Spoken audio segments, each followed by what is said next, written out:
Esperen un momento. Si estás viendo este video es porque disfrutas la música tanto como nosotros. Pero, ¿alguna vez has preguntado cómo la música llegó a ser como la conocemos? Hola, soy Hiro, y en este video mis amigos y yo trataremos de responder esa pregunta. Desde la prehistoria, los seres humanos se han sentido muy solos y con la necesidad de hacer amigos, como ya en primer ciclo, por lo que encontraron formas para comunicarse con la naturaleza. Por ejemplo, las flautas de hueso y silbatos para hablar con los pájaros, las sonajas para hablar con la lluvia, o los tambores para tocarse unos buenos cumbiones, claro. Estas prácticas evolucionaron a rituales religiosos y no religiosos más complejos, como prácticas como la caza, funerales y adoración de deidades en las que convivía la música y la danza, que también eran usadas como un medio para comunicarse. Los primeros humanos asociaban el canto y la danza a la vida, mientras que el silencio se asociaba a la muerte. Por ejemplo, para China, India y Egipto, la música era mayormente utilizada para festividades religiosas. En China destacaron una amplia variedad de flautas, tambores, campanas, laúdes y arpas, mientras que en India se utilizaba el viña, un tipo de laúd, la flauta bansuri y distintos tipos de tambores. Sin embargo, en Egipto, a pesar de que también se utilizaban instrumentos, gran parte de la música se transmitía de forma oral. ¿Y qué pasaba en Grecia y Roma? Pues, por un lado, para los griegos, la música tenía una influencia en la educación, ya que para ellos el arte era algo fundamental. Los instrumentos que utilizaban eran la lira, la cítara, la flauta y diversos instrumentos de percusión. Por otro lado, los romanos utilizaban la música principalmente en rituales religiosos y espectáculos públicos. Utilizaban instrumentos de viento como trompetas y de percusión como tambores y platillos. Finalmente, la Edad Media, y pues aquí sí que hubo grandes cambios, empezando por la fusión de las antiguas tradiciones musicales con las influencias cristianas, dando lugar al canto gregoriano y a la notación musical occidental. Por lo tanto, desde este punto, la música ya se podía transmitir de generación en generación de manera escrita. Ok, ya mucha historia, ¿no? Ahora hay que hablar de música. Y cuando se habla de música se tiene que hablar de matemáticas, porque sí, la música son matemáticas. ¿Alguna vez se han preguntado de dónde salió la escala de 8 notas que todos conocemos? Bueno, para hablar de esa escala tenemos que hablar de los pitagóricos, así que pónganme música de suspenso. Los pitagóricos, hasta donde pude investigar, fueron una especie de sociedad secreta fundada por Pitágoras que operaba en la Magna Grecia, o sea, lo que ahora es Italia. Y tenían bastante poder político en esa zona. De hecho, por estar metidos en política tuvieron un final trágico. Como toda sociedad secreta tenían una serie de creencias, como la reencarnación y la numerología, y es esta última la que nos interesa. Como están viendo, esta es como una pirámide de esferas. En la punta tenemos a la unidad, que es uno en todo.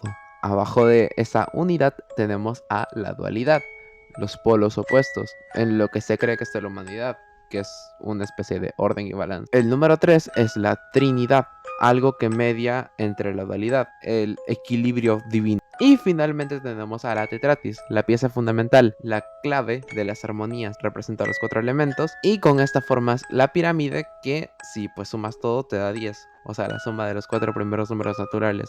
Y este 10 pues representa esto, ¿no? El retorno a la unidad. Y era un número muy sagrado para los pitagóricos. Y dirás, ¿para qué nos sirve esto? Bueno, en un momento lo vas a ver. Bueno, volviendo al tema de la música, un filósofo y matemático griego llamado Arquitas de Tarento creía que la música tenía 3 medias, o sea, la media aritmética, la media armónica y la media geométrica. Las medias son un promedio y cada una servía para hallar un grado diferente en la escala musical.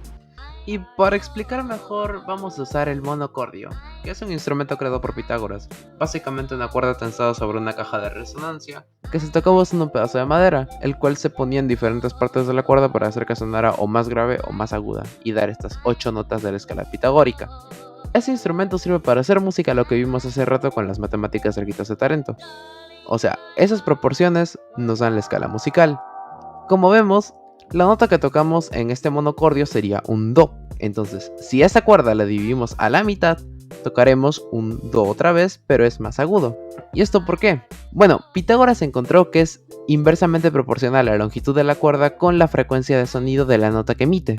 O sea, mientras más larga la cuerda, menos vibraciones, lo que te da un sonido más grave. Y mientras más corta la cuerda, más vibraciones, lo que es un sonido más agudo. Imaginemos que esta línea es la cuerda del monocordio. Ahora vamos a hallar todas las notas de la escala como lo hizo Pitágoras. Estos números de abajo son proporciones, o sea que siempre que multipliquemos la frecuencia que tenemos en la cuerda por ejemplo, 3 medios, nos va a dar una quinta. Entonces lo que hizo Pitágoras fue sacar un círculo de quintas, lo que sería multiplicar la nota sol, o sea 3 medios, por 3 medios para hallar la quinta de sol, que sería re, que estaría más o menos por aquí. Entonces, como dije, lo que hizo fue multiplicar esta frecuencia por 3 medios, lo que sería 3 medios por 3 medios, y nos daría 9 cuartos. Pero si te das cuenta, esto está saliendo de la octava. El tema es hallar las notas en esta octava. Esto se le tiene que bajar una octava. ¿Cómo se hace esto? Si tú a este do le subes una octava, lo multiplicas por 2. Por lo tanto, al revés también funciona. A este re lo tendríamos que dividir entre 2, ya dentro de la escala, con 9 octavos. A este re que ya tenemos le sacamos la quinta, lo que viene a ser un la. Y de igual forma, 9 octavos por 3 medios, lo que nos daría 27 16avos. Ahora le sacaríamos la quinta a la, lo que nos llevaría a un mi. De igual manera multiplicándolo por 3 medios, lo que nos daría 81 32avos. Pero esto se sale de la escala, por lo que tendríamos que dividirlo entre 2 para llegar a su octava, que se estaría dentro, lo que sería 81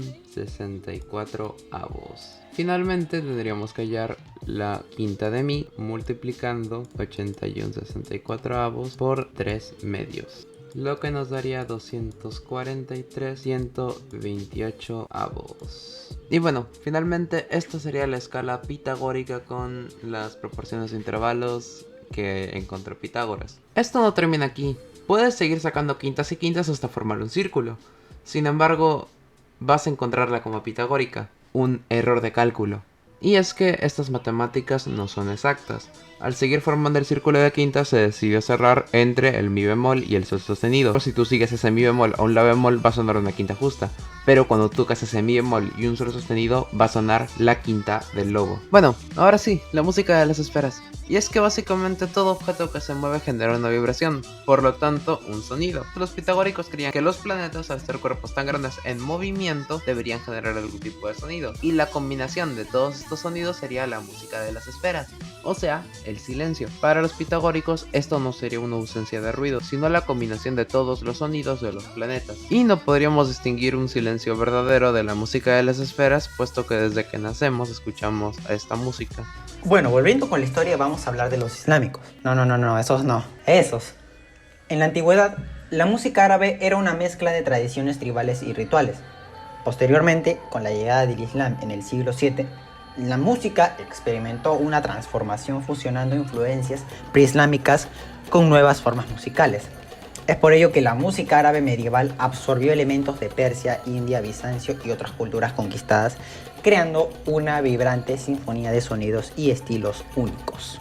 A continuación hablaremos sobre algunos de los principales músicos islámicos que destacaron en su época, empezando por Al-Mausili. Fue el más renombrado de su época y que además contribuyó al desarrollo de la teoría musical árabe. En segundo lugar tenemos a Al-Kindi, primer gran teórico musical. Exploró cómo la música afecta el alma y la mente, incluso escribiendo sobre terapia musical y la forma musical de la suite. Por consiguiente, a Al-Farabi, influyente en la teoría musical, incursionó en la construcción de instrumentos y la relación entre la música y la salud. En penúltimo lugar tenemos a Avicena. Usó la música para unir mente y cuerpo, reconociendo su conexión con la salud. Y para finalizar este top, a Al-Ghazali. Este exploró el poder espiritual de la música para intensificar la religiosidad. Para finalizar tenemos a Sir Yap, que dejó un legado perdurable en la música andalusí, extendiendo su influencia por Europa. Durante la Edad Media en Europa, el laúd fue uno de los instrumentos más apreciados por los árabes y persas, comparado incluso con la lira y la cítara griega. Su uso trascendió